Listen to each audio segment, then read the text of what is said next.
Welcome back to the Irish Mag Show. It is episode 87, the age I feel recording this podcast. No offense, lads. It's not you, it's me. No, it's not me. It is this transfer window. We had a tough enough week last week, even though we tried to spin it and say, here's what would rescue the transfer window. Another week, another Newcastle United transfer window strikes again. Another disappointment. All is normal in the world. My name is Paul. I'll be your host for today. I am joined by Alan Williamson. Say hello, Alan. How's it going, lads? How are we? And his partner in crime, Mr. Krisho Martin.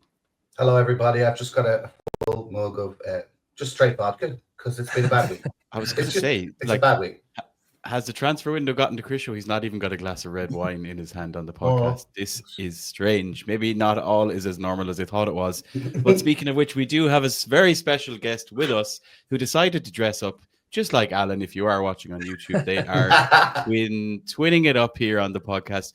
We are joined by a guy y'all will know by the name of Rubenstein, but we know him as Rob because he's a friend of the podcast, and it is his returning, second time here on the podcast. Yes. Welcome back to the Irish Mag Show, Rob. Thank you very much. Appreciate it. Yes, as I say, could have been under slightly more happy circumstances with what has been a fairly frustrating window, but nevertheless, we will grit our teeth and smile through it. And as I say, thanks for the memo on the top, Alan. It's a shame. yeah. The lads didn't join in. Obviously, didn't get that message in time. No, never joined in me dress-up games. Very, very unfortunate. That's typical. I mean, normally Alan is in the shower up until about 3 minutes before we hit record, so he's clearly gotten himself ready for this one. We appreciate you, Alan, and of course Rob for coming back to join us. Not many do. We don't always ask people back, but most of the time when we do, they refuse. So great to have you back, Rob. No problem. Rob, I'll just check in with you. Obviously, you have your own YouTube channel, which I'm sure a lot of our listeners will be aware of. How, I mean, before we go and speak for 45 minutes and depress the head off ourselves, how have you found, let's say, making content throughout the last few weeks of what has been going on? Yeah, I mean, interesting, I guess. I mean, from the point of view of content creation in terms of Newcastle as something to talk about every 30 minutes this summer window, which is good and bad. I think it's good if you're creating content. I think it's a little bit strange or worrying that the Newcastle United fiasco is being played out so openly in the world. You do a video in the morning and by tea time, whatever you said is totally outdated and it's changed again. So yeah, for creating videos, there's loads to talk about, but from a fan point of view, it is like a bit of a nightmare and like disheartening at times. Coming on to do another video about Alexander Isak updates can sometimes feel quite painful, but yeah, so yeah, the views have been all right, but I would rather it was views because we're signing players and we're having a good time rather than consistently crying about players not coming our way or something else going wrong. But yes, the eternal optimist in me hopes there is still time to have those happy moments and happy videos and podcasts between now and the end of the video. And then, the worrier in me thinks the season starts a week on Saturday and we've bought one player and a goalie on loan. So yes, we will have to see how it plays out in the next 24 days and counting, is it? Or ish? Like that, yeah. Thereabouts. I mean, we could always just field a squad full of goalkeepers. We mightn't concede anything. Put them all on the line. I don't know. We may not concede, but that would be as far as it goes. You're right, Rob. I think whenever people ask me what it's like to be a Newcastle fan, like the only answer is, well, it's never boring, right? Yeah. It's not always fun or positive or enjoyable, but it's rarely ever boring. And that comes down to things that happen to our club. I often used to describe it like it's Harchester United with just the mad shit that happens. And it's continued to happen even post-takeover and throughout these transfer windows. And especially this fucking transfer window, because we all had high hopes. Champions League back 2 out of 3 seasons. But yet, as we're seeing, and as will take us to our first topic of this week's show, players don't seem to want to join Newcastle when we try. It looks like we're ambitious enough. It looks like we're fronting up the money, Alan. But Benjamin Sesko can officially be added to the list of players who it would appear we have tried to sign and put the money to the club, but is opting for a particular red alternative. And that's all I want to say about that. Over to you, Alan. Yeah, it's fairly depressing. Like we played our hand early in the hopes that we'd kind of force Manchester United out of the running, but they just came in enough. It offered more wages. They didn't offer more money up front or anything like that, but it sounds like they've offered more wages, and we just still can't compete in that aspect. We've been banging the drum since we started this podcast, but it's PSR doing exactly what it was implemented to do, and it's to keep the big six big. We cannot fight with that. Seen a thing came out today that there was 1.9 billion spent in the Premier League, and the big six have spent 972 million of that. That's like, how can 6 clubs be, and how is that fair? Like, it's that's just before mental. Man United front up the 80 million Yeah. for Sesko, which makes it a Exactly. billion, right? Oh, So like, we're, to use a hard saying, we're pissing against the wind here, lads. Like, you cannot fight when the rules are implemented to stop you from fighting. Something's got to give eventually. Krisho, we are competing, it seems, when it comes to transfer fees. It's not like we're being heavily outbid. It almost, like when it was Ekitike, it was like the bids were fairly equal. For Sesko, it's like the bids were equal. Pedro, it's like we have the money for transfer fees, but not salary. And that's where it's coming down to PSR. Oh, we can't offer someone 250 grand and Man United can. Is that PSR, or is that more about, well, this whole thing of, well, if we pay this player 250 grand, then Bruno, who's on 160, is going to say, why am I not on 250? And that's more about your structure rather than how much we can actually spend. No, it is that. I think we all understand that it is that. Like, you have Isak, one of the best strikers in Europe, is on 120,000. And like you said a couple of weeks ago, Mason Mount is on 350,000 or whatever it is. I mean, that's comically, the difference between that is comical. But it's very disappointing, I have to say, that, look, like we were saying at the top of this, we are being ambitious. We are putting in good bids. We're not lowballing. We're going in at the value or more. And it's just, like you were saying, Rob, it is kind of sickening to see it played out, that on all the medias. It's not good for anyone's mental health, I'll be honest. We'll bring that up later. But to see it played out and dragged out between Ornstein, Romano, Ben Jacobs, all those other guys, and then you guys doing the videos, which I tune into, Rob and Maddie and that. Look, you can tell the anguish and disappointment day by day, that it's just a very simple fact that they are the bigger clubs. They have the bigger global reach. We're getting there. Don't get me wrong. We're building and getting there, but we're just not there yet. And I think what happened with us winning the League Cup final, getting Champions League, I think the Premier League had a couple of discussions in the back alley about that. And they were like, hang on a second, we're not doing another Leicester City here. I'm just surprised, and I didn't notice until this transfer window. It shows what I know about football, but I didn't realize that the wages were included in this PSR thing. I knew transfer fees were, I knew that was, but I didn't know wages were. I thought we could spend whatever we wished on wages on a player's contract, but that's clearly not the case. We can't go in for Sesko and give him 200,000 or 210,000 or whatever it is, right? Whatever you Man United offered him, because like you said, Al, Bruno's come knocking on the door. Tonali's agent comes knocking on the door. They all come knocking on the door, and everything has to shift up. And we just don't have that money lying around to do that. That would cost probably, 40 or 50 million a year to jump up everybody, an extra, 20, 30, 40 grand a year. It's terribly disappointing, but it's hard to kind of understand our place. But again, look at the Opta predictor thing that I sent into the group. Rob, I don't know whether you saw today. The Opta supercomputer put us at sixth. Put us at sixth for the season. Wow. So that's good. I was expecting it to be putting us down, 9th or 10th, but it put us in at 6th. And one of the pundits put us in at 5th. So if we get Witsa, we're all good, everybody. We're all good. Hooray! Just on something you said there. The wages is massive in Europe as well. So in Europe, it's not PSR, it's wages. It's profit or loss to revenue ratio. And we are already skirting a very thin line there. That's why we can't afford to throw wages at people, like ludicrous wages like other clubs can. I think we were at 87% the last time we were in the Champions League. We have to be under 80% this time. Look, a lot of people will say, well, where's our training ground sponsor? Where's our training kit sponsor? Where's this sponsor? Where's that sponsor? It's all to do with this fair market value. And I'm sick banging the drum. we're waiting for Man City to win this case so that we can then go, right, Saudi Air are sponsoring the training kit for 70 million a week or whatever the hell we're going to do. It's just going to, something's going to have to give. And I think it's going to be that. We're waiting on that Man City case. Yeah.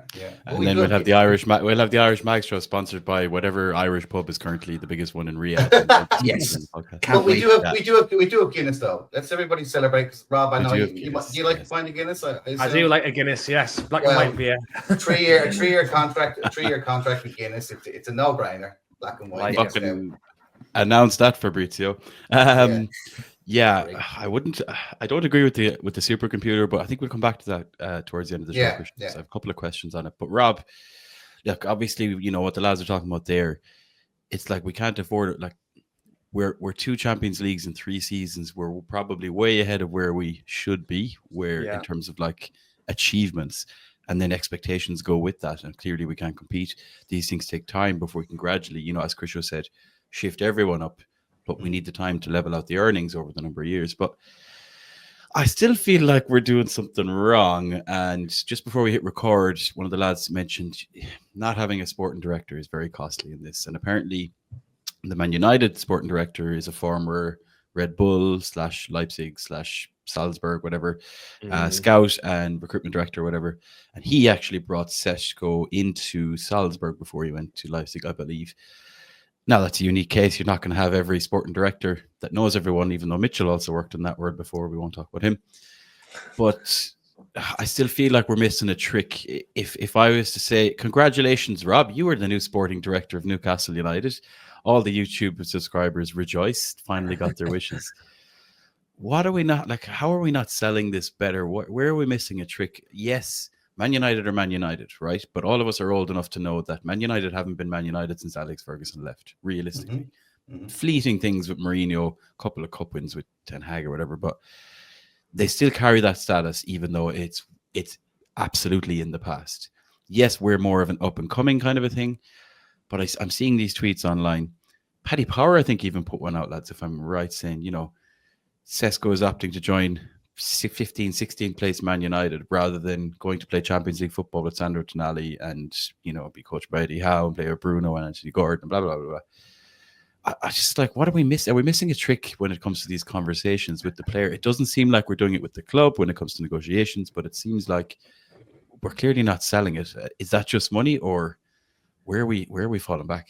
Yeah, I mean, the short answer is probably all of the above. If I'm perfectly honest, I think we're light. I think we are light on the ground. You know, Paul Mitchell, for better or for worse, he was another pair of hands, and as you've just mentioned, there had a lot of connections, especially abroad, which really Eddie Howe has proved. Although he's done well in the transfer windows he has been allowed to spend, has very much been from the United Kingdom. It hasn't been from further abroad, and it's like previously up till now, I think we've given other than the last 3 transfer windows where we spent no money, but generally speaking, you know, went and got Dan Burn in, who's proved to be brilliant. He's not on a lot of money. Getting in Hall and Livramento when they're young, they're not on a lot of money, have proved to be fantastic players. Like, there's something quite nice, there's something good about, you know, winning our first cup with players that we've built up on our own. Like, Bruno came in somewhat unknown. Even Isak was the same. Like, that was the market we were shopping in. We were selling the dream to players to come to the Premier League or come to Newcastle. We will give you Champions League football. We will do this. And they were so we were targeting players that were either maybe slightly on a youth level, maybe slightly not quite as well known. This transfer window, I think, club-wise and owner-wise, have been naive. I think we've thought that going in and going, look at this, we have the Champions League. They're going to go, all right, that's great. Not realizing that Chelsea are offering, money. Manchester United aren't offering European football. But, like, we're fighting. It's not like, Elanga, for example, and this is no slant on Nottingham Forest. Like, Elanga was a player we walked in and went, come and join us. We've got Champions League. You know, reports are was on 25 grand a week. Now he's on 50 to 75. Like, that's Elanga down here looking for that step up. The transfers we failed on are players that are up here. Like, Seshko's very well known, targeted by Arsenal, Manchester United, plenty of other teams. We're trying to now compete in this next level market, and we're going in there I was saying today, we're going in there with a penknife. It's like going into a duel with like a paper clip. Like Chelsea will walk in and go, yeah, 350 grand a week. What do you think? And I do agree with it. You know, I was taking the mix in. Maybe you just like Sesko just likes the color red. Like there could be a load of reasons why. But if you're just a 22-year-old lad from, you know, a foreign country, and then someone comes in and goes, well, you're going to come in, you're going to play for us. It's a great English club. We'll give you 150 grand. And then someone else comes in and goes, well, we'll give you 350. You're going to go, all right, yeah, that one sounds quite good. So I appreciate that. Yes, Manchester United, the name of them is still huge, and that is a big pull. But I honestly do believe that just the setup of our club, I think it's the wages, I think it's the pull power, I think it's the people who are going in for the meetings, like sending Jamie Rubin over there because we had nobody else to do it. Like, we're just scrambling a little bit, and yes, we've tried to make the move from shopping like down here into like very quickly have gone for that one. And it hasn't paid off. I think obviously the Isak situation, will come on to it in a second, but as well, we went from probably being like, we'll get a couple of centre-backs and a centre-mid, and all of a sudden, which we could probably get from this pile here, to now, we need a star striker. So we've almost been caught out a little bit. It's like, oh, crap, we need to go and spend 100 million on a striker that was probably never in the plan. So, yeah, I think we're shopping in a market that we're not prepared for. And certainly one that we weren't like ready for with the Isak stuff as well. Yeah, there you go. But it's true. It comes back to perhaps being ahead of where we should be, and we're all so close to this. And we look at the club and we see the potential, and we see the size, and we see what Eddie Howe has done, and we see the quality of the players. But if you're one of these players out in mainland Europe, like, realistically, and Alan, I'll get your opinion on this without being too tinted glasses as best as possible. If I look at last season in the Champions League, Bologna were in there out of nowhere, Brest, Girona. Now, these are smaller clubs than Newcastle, of course. But if you're a player and you're going to sign a 5-year contract and you're looking to go, well, I can go to Man United or Chelsea or Newcastle or Spurs or where, is it comprehensible why a player might go, well, look, this isn't just because I'm not just going to join you because you're in the Champions League next season. I'm going here because I want to win the league. I'm going here because I want regular Champions League. Yes, I'm going to get paid a shit ton of money. And something I heard in a podcast today, I want to be the guy who fires Man United back in the Champions League or back to a title. Whereas they might be looking at Newcastle as a bit more of a flash in the pan because there's nothing to say we're going to be doing that for the next 5 years consistently because of documented PSR issues. Why does Isak want to leave if it's so great up there? Is it understandable why players are turning us down, even though for us it's like, why the hell would you go to Man United? They've destroyed Sancho's career. They destroyed Anthony's career. They've destroyed Rashford's career. Like, I don't know. I mean, I can't understand it, but I'm far too biased. Maybe you can help me out. It's painful to say, but in the grand scheme of things, we're still looking into this big six club. We're knocking on the door trying to get in, but at the end of the day, we're still outside looking in. And as much as we want to be the big boys at the table, players in Europe are going to be looking at that going, yes, Newcastle have done it for a year. They've done it for 2 years.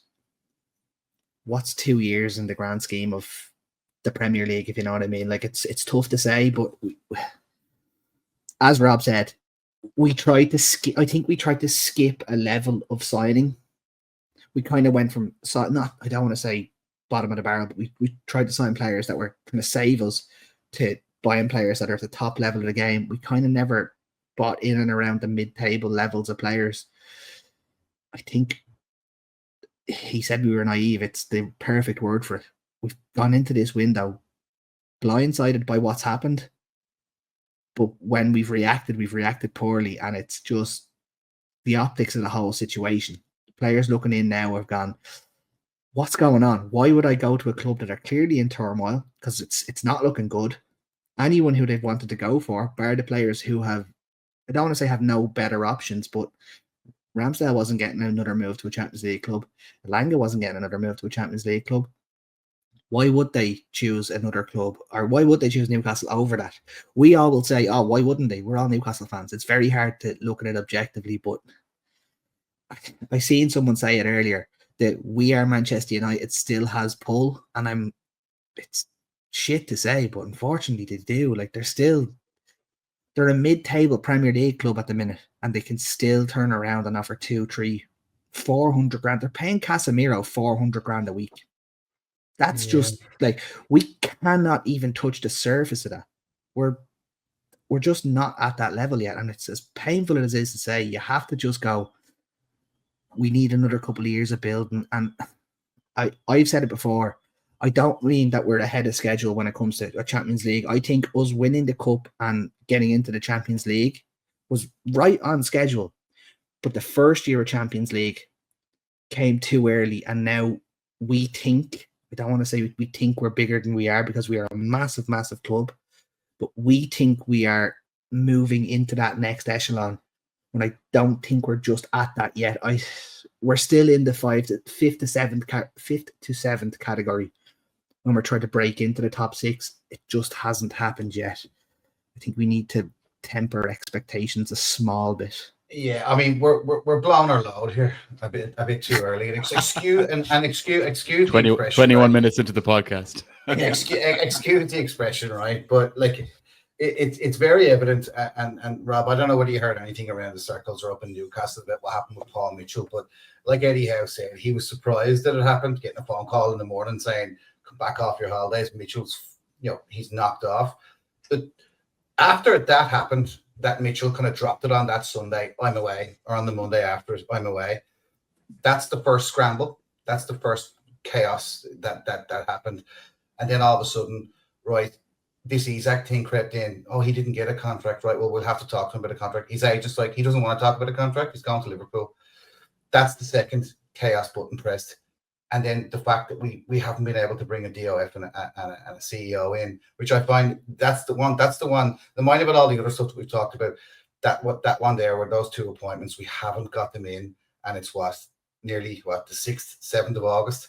That's a very surprising one, and that also makes us look not great on the global and the national scale, like we're some kind of laughing stock that nobody wants to come in and join our club.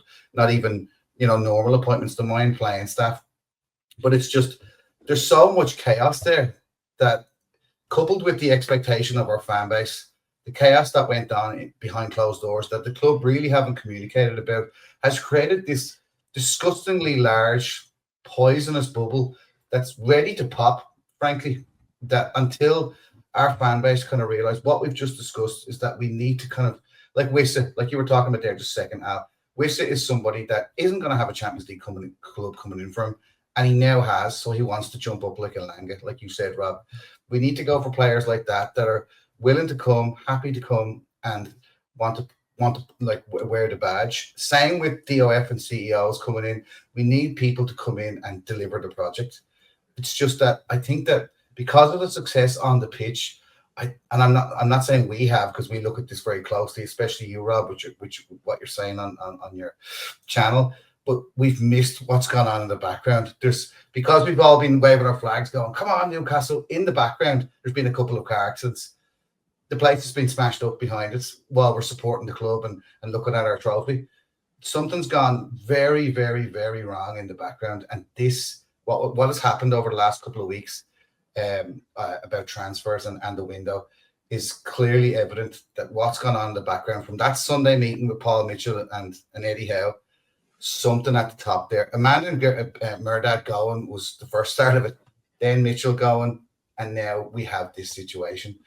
I personally believe that if we can get Tia in, Wissa in, get Lucas Paqueta, get Agent Bruno down to get Lucas Paqueta, I think, look, we can still give it a go. And Eddie Howe will create this kind of, it'll only aid Eddie Howe's kind of everyone's against us mentality, which hopefully will deliver some results for us. The thing is, for me, there's a sorry, Paul. There's a fine line where, because we should be going for those players, like those upper echelon, like those next stage players. We should be going for them. Just the way Newcastle have gone around it, that's where I think we've been naive. It's a situation where, had we brought in João Pedro, like that would have been a great signing, and we could have just rolled with it. The problem is that we just haven't been prepared enough to just basically get gazumped by Chelsea. And now it just feels like we are just kind of wandering around going, well, what about you? Do you want to join? We cannot, like, at this point, like, you can't go to an elite player and just kind of just go in and go, oh, do you fancy joining us? Like, at that point, we should have really consolidated and gone, right, who can we actually, like, which player can we actually go and get? For all intents and purposes, it's strangely enough, it sounds like Sesko was one of the players where we actually did really push on him.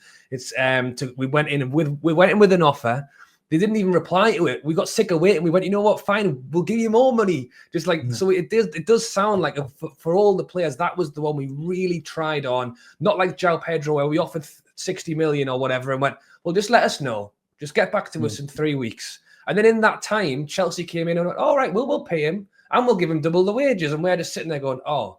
So I think we've learned a little bit this window. I think the Sesko one shows that we have learned that you can't just sit around and hope that it works out. I think if you're going to have that strategy, it's fine when, as I say, it's a player who's maybe unheard of or is a little less under offer. But that style of pursuit that we had been using previously has not worked this window, because if you're going to use that way to buy players when there's like 4 teams circling them, relying far too much on, oh, they'll probably pick us, and it hasn't worked. So I think that's why the Sesko one felt like it hit everyone quite hard, because that was the one where it seemed like we'd actually tried to turn a corner, had actually tried quite heavily to make it work, and then to find out that basically it still didn't has given everyone a bit of a punch in the gut, really. So, yeah. Do you think Paul Mitchell, the Paul Mitchell leaving at the end of the season, Rob, like really has caused detrimental to everything that's happened, or is essentially the reason why the strategy is so off? And because it was a total surprise, so they had nothing lined up. It's hard to say. I think it's a bit of both. I heard Simon Jordan having a go at Craig Hope about, well, you complained when he was here and now you're complaining that he's gone. So strangely enough, I do feel a little bit of that comment, to be honest, because there was a lot made of it being his fault when he was here and then he bogs off. But I also agree with what Craig Hope said, which is like both can be true. I think there was a plan, and seemingly Eddie Howe had left it with Paul Mitchell and gone off to the beach. And then to suddenly find out that Paul Mitchell's scrumpled it up and chucked it in the bin and gone, oh, by the way, good luck because I'm off now. Oh, cheers, mate. So that undoubtedly that was a massive kick before we've even started. Eddie Howe's not even getting his summer off. He's had to come straight back. He's trying to get Steve Nixon on the case to go and sort things out. So we're trying to like scramble. Even if there was a priority list, whatever was on it quickly was like all hands on deck. And then I think the trouble is when we failed after the first one, the second one, the third one, it just feels like we're just kind of chucking bids to anyone, and that's where it's got messy, and I think that's why it's been so much of a nightmare to watch from the outside in, because who it's all been so public as well. If we'd had 4 failed bids and then we found out about the final one, then the drama just wouldn't be so high. But because it's been so like when we signed Tonali, no one knew till he got here. You know, even the Isak one was, it might be João Pedro, it might be somebody else, and then all of a sudden Isak was on a plane and he arrived. So I don't know what's changed in the strategy there as well that has made it so public. Seemingly we were quite good at hiding transfers, and that doesn't seem to be the case anymore. There's a leak. There's leaks at the club. Maybe. We're big. Security. Maybe we are big fish. You know, we are Champions League again. We are cup winners. I mean, we are a story basically. Is the point. Yeah. That you are right. That's really to happen. I'm fucking depressed, lads, and I'm going to depress even further. I've been keeping one eye on social media. Let's say I had a break from it last week, lads. As you remember, apparently Liverpool are linked with Bradley Barcola. Interesting. Of PSG. And to add insult to injury, Ornstein, 22 minutes ago at the time of recording on Wednesday evening, is it Wednesday? Yes. No? Yeah. Yes. Yeah. That Man United are contacting Brighton about Carlos Baleba, the midfielder. And he's going to cost an absolute fortune. He'd be 100 million again. This is it. This is like Caicedo all over again. This is just, again, Stop. How- You know what the kids in The Simpsons say? Stop. He's already dead. Yeah. That's what's happening to us. Weren't Man United crying poverty 3 months ago that we have to sack the tea lady? Like, yeah, we have to sack 100 people and stop giving away free lunches because we're broke. Yeah, absolute bullshit. So football is very fucked up, to say the least. Let's turn the conversation a little bit, lads, because I'll literally just have to end it and go for a lie down otherwise. In terms of like where we are now, and Rob, all of your points are extremely valid, and I also, just to add it, like it feels like we're doing a lot of things late. We're now in a position where anything we do from now on is probably going to be considered late. And if we do end up going in for Mark Gahey in the morning, I'll be the first one saying, why the hell weren't we doing this 2 months ago in June if we always knew we wanted him? We've known for 2 years. But Gahey is being rumoured, Rob. The other one that's gone very fresh today and yesterday was Malik Thiaw at AC Milan. Another player we've been reportedly linked with for about 2 or 3 years. Knows Sandro Tonali well. Was linked with a move to Como. Apparently it fell through. Now we've gone in and offered the same, and AC Milan want more because, hey, we're an English club. We're Newcastle, so we should just pay more because of who we are. Such is life.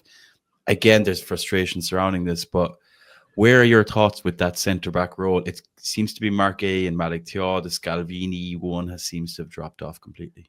Yeah, I mean, in fairness, I like Gahey. I've always liked the Gahey links. I think he's a good player. I think actually in hindsight, pulling away from that mad saga, 80 million, and then Dan Burn played and we won a cup. So you know what? It worked out very well to not pay that in the end. I think this time round, I think it will be a good signing still. He's got 1 year left on his deal now, so you'd hope that the fee would be less. But as always, Palace are saying they want 50 million for him, which I think is crazy money for someone with a year. But I think he knows that someone will probably, if somebody pays it, they'll probably get close. The trouble is, as you've just rightly said, we've spent that long on these players, and it's so obvious that we're interested in them. We've kind of got to know, you can't really surprise anyone with it now. Yeah. I used to take the mick out of Eddie Howe's list of having, like, he's just scrolling back through the pages going, who will link with four windows again? Oh, yeah, Ekitike. We've not tried to sign him in a while. Should we give him a go again? Oh, Ramos, where's he? Oh, he's at PSG now. He was Benfica on this list. Oh, we'll give him a try. Like, at first I thought it was because Eddie Howe was probably well researched in those players. You know, he's got the no idiot policy. Like, again, he knows these players are hopefully going to be good for the changing room. So I quite like the idea that was there. But I think the problem with it now is that when the same name comes cropping up again, it gives us no kind of surprise element anymore. It's like, oh, Newcastle are back. How much did they offer last time? Oh, just stick an extra 5 million on. So it just feels like it's like rinse and repeat. Why aren't we unearthing hidden gems? Like, again, you know, Bruno, Isak, even you know, Tino was known but not as well. I mean, Lewis Hall certainly was very, very unknown, well, at least to me, a young lad at Chelsea. Like, where's that anymore? We'll just find someone on the old list and go for them. It just feels like we've run out of ideas, basically. But to answer your question, I think Thiaw and Gahey would both be good moves. And I would also say at this point in the window, if they want an extra 5 million, just pay the money. Yeah, just pay it.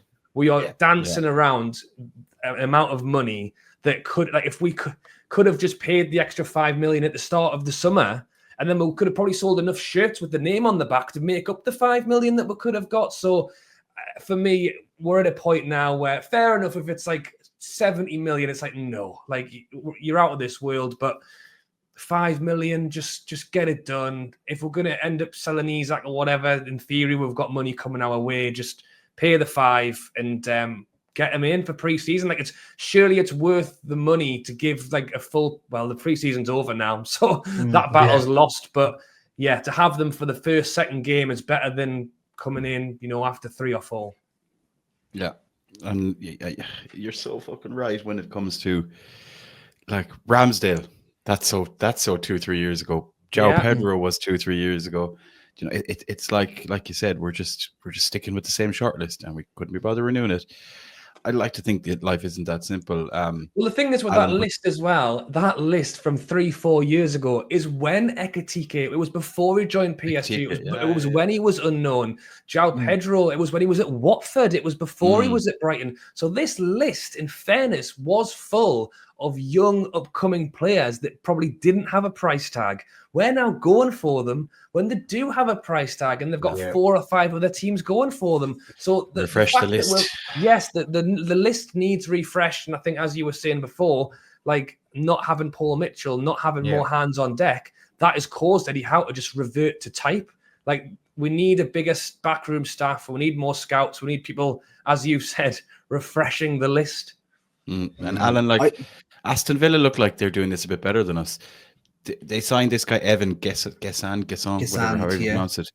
Had a cracking season last year. I actually was following his progress, more his numbers than watching him play or whatever. But I think he had like 12 goals, 9 assists in League 1, if we were to go all French in it. Villa were linked to him in the morning, and he was signed in the evening, 30-odd million. One of the Newcastle accounts tweeted going, "This must feel nice." Just all done, less than a day, no drama, no heartbreak.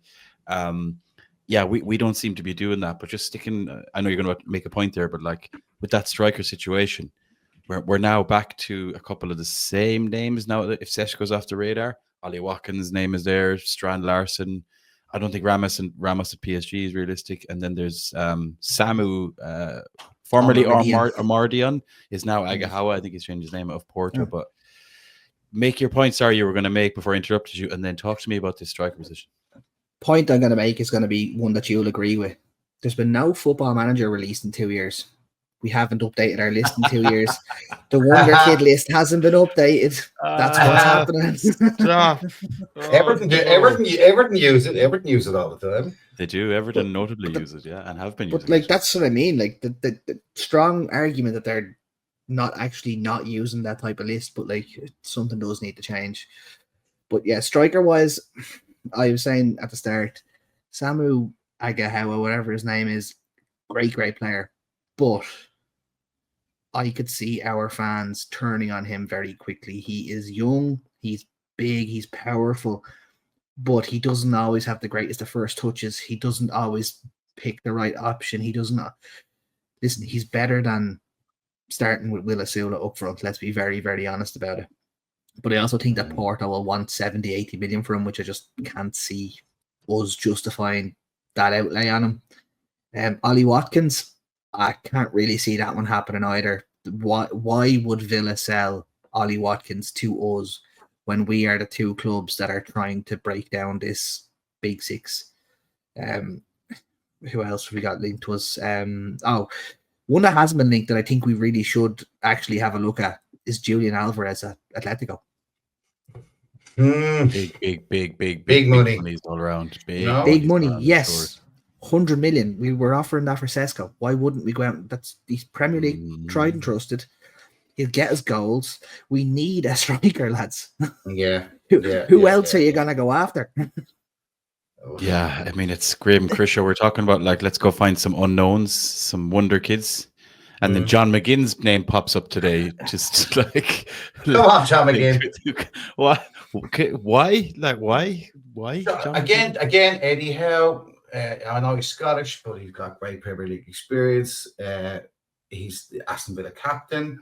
He needs to bring in, some experience for our Champions League campaign. Aston Villa might be thinking, look, we could probably get, and I know we're going to laugh at this, but they could probably get 25 to 30 million pounds from him at 30 years of age. And we'll give it to them just to get the numbers up and get somebody in with experience. But, use the long staff money, get him in.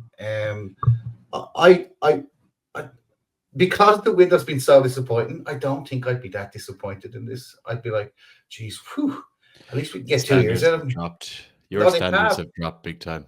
No, they have. Get Wissa in, get Paqueta in, get McGinn in, and get Joe. I made this reference last week, but you're literally the fella at the end of the nightclub who's just looking for anything. He's the last one standing. And Chris, I don't want you in that position. I care about you too much. Like, and this shows. Look, I went for the lookers. I went for the lookers, and they turned away and went with some older fella. Literally what's happened. I don't know, lads. I genuinely, with this transfer window, like compared to where I was a week, 2 weeks, 3 weeks ago, I'm at the point where I actually have no idea where we're going to go from here. I'm almost like, and I might go round to all of you lads and just get your opinion, but I'm almost like we might have one marquee signing left in us, and anything else is just going to be, bulk for the squad. At best, I would say Gay is probably now the most realistic to be that marquee signing. And when I say marquee, it's like this is a player that will actually get us excited and be 100% first team and will be a massive improvement on what we have. I'm struggling with anyone else who, not that we don't have people who would improve it, but I'm struggling with who's actually going to be classified as marquee. Gay for me. Rob, like, can you see anyone else out there that you could deem as a marquee signing, or unsaid by the media? Yeah, if I'm honest, some of the names being linked to us striker-wise are below what we have been linked with up till now in the window. I think the reason as well where we've tried so hard to push up here is because it's Alexander Isak. He just made the comment on Samu there. Anyone we bring in reality at this point, certainly maybe a month ago, some of the links that were had made, maybe there would have been someone in there that could have been a bit of an uncovered gem. But generally speaking, when you're selling Isak, to replace them with anyone was really, really tough. If I had to pick anyone who I think could be close to coming in and doing what Isak's done, I think Watkins is probably it. I think if you put him on penalties, I reckon he would score goals for us. But the trouble is he's 29 and they're going to want 60, 70 million for him. So it's just not the route for long-term longevity that we really want to go down. And anyone who's kind of that young, as you say, a 21, 22-year-old, that's so much pressure to replace Isak in a Premier League, Champions League season. Eddie Howe reportedly in talks with Isak this afternoon. There's lots of viewpoints on what's going to happen with Isak, but it's massive, really. Who knows? The window could end and we could still have the best striker in the world. Whether anyone will forgive him, I don't know. People have already turned their back on him and they've said they'll never cheer for him again. Whether we'll like him or not, he could still be the man putting the ball in the back of the net. And that's the thing. It just needs to be sorted. A decision needs to be made. That's what's hanging over us. If he's going to go, great. If he's going to stay, fine. But it allows us to go and find a centre-back and find a midfielder because at the minute, that's what's dragging us down. And that's what's been dragging us down all summer, looking for a player that no one had planned for. We were talking about earlier of what's made it go wrong. Is it Paul Mitchell? Is it this? Is it that? It's people suddenly realising we need to buy a player that no one had tried to scout this. So let's pretend we've been working all summer on our transfer list and we've got to day one and Isak goes, I don't want to play for you next season. And we go, crap. We need to now throw that transfer list in the bin and go and find a new one and try and find a player that we'd never prepared for. It's going to be really tough. So, as I say, some of the strike, like the likes of Wizza, I like it. I think if we can get him on a decent deal, I think he's Premier League proven and he'll score goals, but he's just not going to be Isak. And then that's the trouble. We're going to really struggle now, whatever we do, I think. I agree. Fully agree. The only other player we've not mentioned, lads, before we wrap up, it has been loosely linked, and it's because I've seen a tweet that if it's true, I'll read it out. If it's true. So it's Nicholas Jackson of Chelsea has been also linked, right? Now, there's a tweet here. Shout out to @cam_NUFC. If this is true, which I think it is. To sum up, Newcastle United, Ben Jacobs said that Newcastle, I'll go from the top. Ben Jacobs has tweeted that Newcastle and Nicholas Jackson remain one to watch. Cam NUFC has retweeted and said, to sum up Newcastle United's transfer window, Nicholas Jackson would miss the first game due to a red card he received against Newcastle last season. So that would just tip. I'd rather sign Michael Jackson than Nicholas Jackson. Right, honestly. I'll devil's advocate on him. I think Eddie Howe does a serious job with Nicholas Jackson. He has all the attributes to be a great striker, just doesn't have the mentality yet. And I think Eddie Howe could, if it was to be anyone, could be the man to give him that mentality. Do I want it to be the striker we get? No, I think he is a disaster. But Eddie Howe could do a job with him. But he when he was in Spain, he played for Villarreal and Villarreal. He was really good. This guy, like, he had really good stats. And anytime I did see any Spanish highlights, this guy was like, damn, check this guy out. So it's no wonder like that Chelsea went in and got him and brought him across. But he just, I don't know, maybe he just got paid too much, acting the Mickey down in London. I don't know. He just looked like his attitude was pretty terrible. But you may be right. If he comes up here and focuses and gets his career back on track, we might have a 15 to 20, 25 goal striker on our hands. Still a lot of money, though. Is it 60, 70? 80 million euro, I say. 80 million euros. So, but once again, teams know we're desperate, so people are just going, yeah, whatever, we'll charge you this. I'll definitely agree with you there, Alan. That's one thing that we've got in our locker, and it's the Eddie Howe, Jason Tyndall backroom staff. So, like up till now, fair enough, we haven't really bought anyone for a few windows, but the players we have brought in, even the Tinos at 20 million, Halls at 20 million, people are saying, Paul Mitchell himself reportedly said that was too much and we shouldn't have bought them. Well, they've proved like double, like what Man City were wanting to offer 80 million for Tino. Like the players that we've brought in, that we've created, have been brilliant. So the hope is whoever, hopefully someone, but whoever we end up with this summer, that they will kick on and become a better player. And we believe in Eddie Howe to do it as well. We're just running out of time, folks, running out of time to get these players in before the season starts. And we know Eddie Howe takes a while to bed players in, which brings me on to the final question of the evening, lads. And I'm going to put you under fierce pressure here. No pressure at all. There's a word. So we just mentioned, even if we signed Nicholas Jackson, he couldn't play in the first game. There is a world where, even though we've signed Elanga and we've signed Ramsdale, that we could be arguably maybe the only team in the league that lines out for the first game of the season with the first 11 that would have been the same as last season. And that is very depressing. And look, there's still a few more weeks till the transfer window closes. But as it stands, Rob, our guest, starting with you, things stand right now, knowing what you know, knowing the squad we have, maybe we bring in these players. Christo said that the supercomputer thinks that we'd finish 6th as things stand. Where do you stand in the Rob versus the supercomputer battle? I mean, technically speaking, that same team did get us Champions League last time round. But that's the thing, we still have a fantastic side. We still arguably have the best midfield in the league. We arguably have, well, if he wants to play for us, the best striker in the league. So we still do have a good team. What's been so frustrating is because we haven't spent in so long, and that the Eddie Howe himself said this was going to be a transformative window, and we haven't got it. So the frustration isn't necessarily around the players we already have; it's the inability to kick on. And with that inclined, teams around us have spent. Chelsea have spent loads. And the worry is that teams we were able to get past last time around will be harder this time. Everyone's a year older, and we've actually sold players, so I should include that. So we've actually got less squad depth than we did at the end of last window. So, and then this time around, we have Champions League. So we know that last time around, having those extra games definitely was a struggle. So I think if we went into the window, having done what we've done, this is including Isak staying and Isak actually playing. If Isak does go and we don't buy a striker, then I think top half of the table would be good. Assuming Isak stays, Eddie Howe manages to get his mentality on and he still has 20 plus goals, I think a form of European football would be what we should aim for.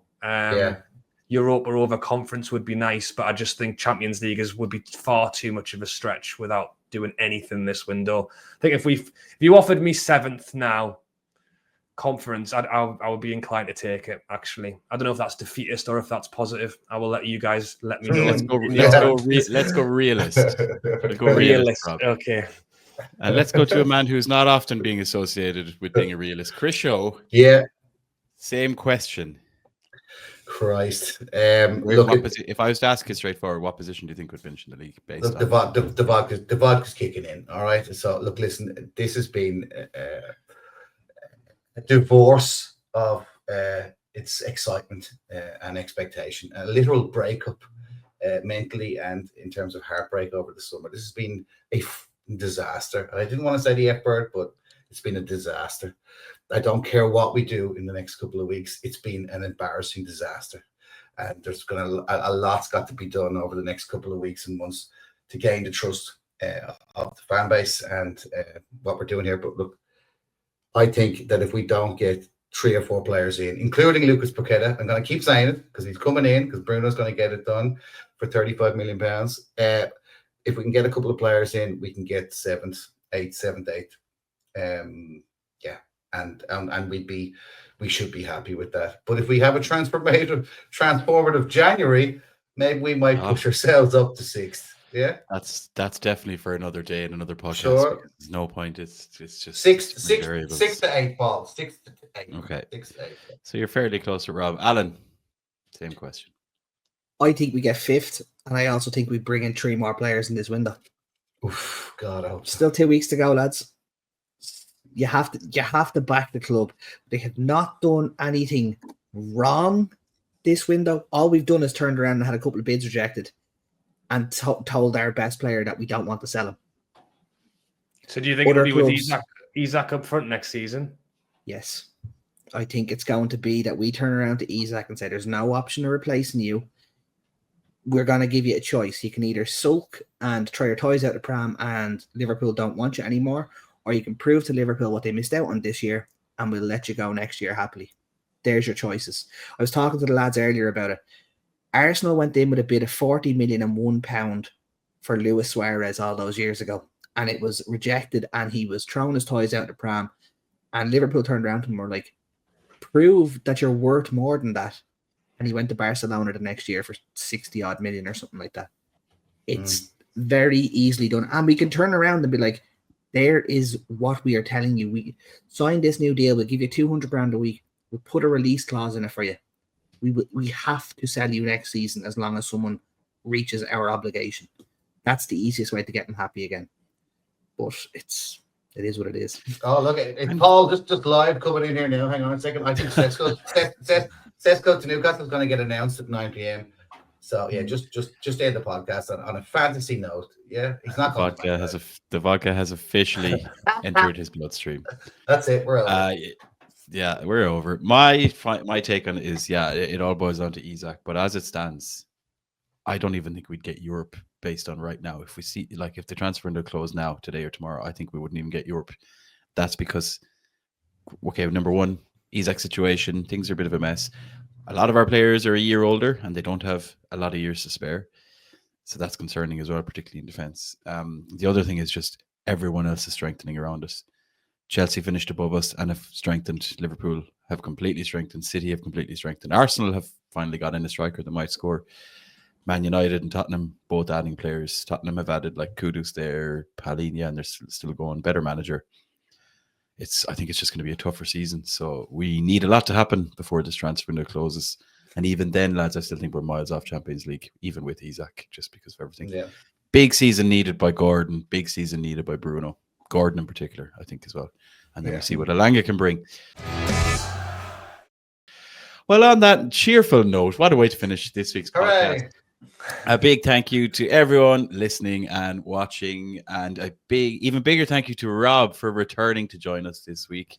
Rob, as I always say, without giving away your address and that window there beside you, where can people find you on the internet? No, thank you for having me on. I have, despite the majority of the conversation being somewhat negative, it has been fun to air it all out. And never a dull day. If you'd like to watch me moan more about Newcastle United, then head over to Rubenstein on the YouTube channel, ROOBENSTEIN. Been pretty much posting daily, if not 2 videos a day at the moment, trying to keep up with what's going on. And I will be at all the games this season as well. So as the lads have said, fingers crossed, if we get something going in the next few weeks, then we can have a positive time on the pitch once we get cracking. So yes, thank you for having me on. Well said. You're nice to see you, Rob. Thank you. A big thank you to Alan and Krisho as usual, lads. It's been another difficult 45-50 minutes, but we got through it. And we'll be doing it all again next week. So until then, we shall say the usual. How are the lads? Slán, go fall. And we'll see you all very soon. Take care, gentlemen. Slán a bhaile. Slán.